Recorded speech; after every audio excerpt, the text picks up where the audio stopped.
আসসালামু আলাইকুম। Hello everyone, আশা করি আপনারা সবাই ভালো আছেন। আমার মা গুঁড়া মাছ রান্না করবে সকালে আলু দিয়ে। আমি আলুটা একটু মোটা মোটা করে কেটে ফেলছি। মা আরও ঝুরো ঝুরো করে কাটতো। আর আমাদের জন্য ভুড়ি রান্না করবে। আমার জামাই ভুড়ি অনেক বেশি পছন্দ। আমার মা আমার জামাইয়ের জন্য ভুড়ি দিয়ে দিছে আমাকে। উনি বাসায় এসে খাইছে। আর রান্না আমি বেশি একটা পছন্দ করি না ভুড়ি, মাটির চুলায় রান্না করবে। এই তো মামি জামা কাপড় ধুয়ে নিয়ে আসলো কতগুলো, ভালো মতো ধুয়ে পরিষ্কার করে নিছে ভুড়িগুলো। আর এই ছোটো ফিটারকে কে দেখেছেন কখনো?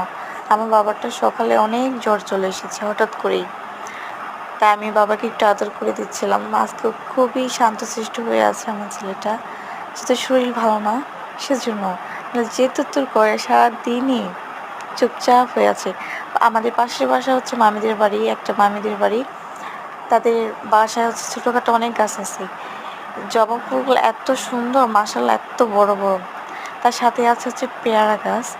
গাছ ভর্তি পেয়ারা আসছে, এত পেয়ারা। অনেক গাছই আছে আমাদের। এই যে ফুলটা দেখেন কি সুন্দর কালারের, এত বড়, মাশাআল্লাহ। এটা চেরি ফুল গাছ। আর অনেক গাছ আছে। এটা কি ফুল গাছ আমি জানি না। এটা বেলি ফুল গাছ। বেলি ফুলের অনেক সুন্দর গ্রান আসে, কিন্তু অনেক আগে শুনছি যে বেলি ফুলের গ্রানে নাকি সাপ আসে। সত্য নাকি মিথ্যা তা এখনো জানি না। এটা ডালিম গাছ। গাছ ভর্তি ডালিম আসছে ঝাঁকে ঝাঁকে। একসময় আমাদেরও ডালিম গাছ ছিল। আমার আব্বা বুনে দিয়েছিল অনেক আগে। অনেক ডালিম খাইছি। এই গাছে মাশাআল্লাহ অনেক ডালিম আসছে। একটা ডালিম নষ্ট হয়ে গেছে, এটা দেখা যাচ্ছে। আর তার সাথেই ছিল আম গাছ। আপনারা আমার আগের ভিডিওতে দেখতে পাবেন যে আমগুলো বাইরে চলে গেছে, মশুরি দিয়ে রেখেছে। বাড়ির ভিতরেও আছে অনেকগুলা, মাশাআল্লাহ অনেক আম আসছে। এই তো পেয়ারাগুলো, অনেক পেয়ারা আসছে। আর তার এ সাইডের গাছে দুইটা আমি ধরছি গাছে, কিন্তু এই আমগুলো অনেক বড় সাইজে, অনেক বড় বড়। অনেক আম আসছিল বলে কিন্তু সেগুলো নষ্ট হয়ে গেছে। আর তাদের বাড়িটা ক্ষেতের সাথেই।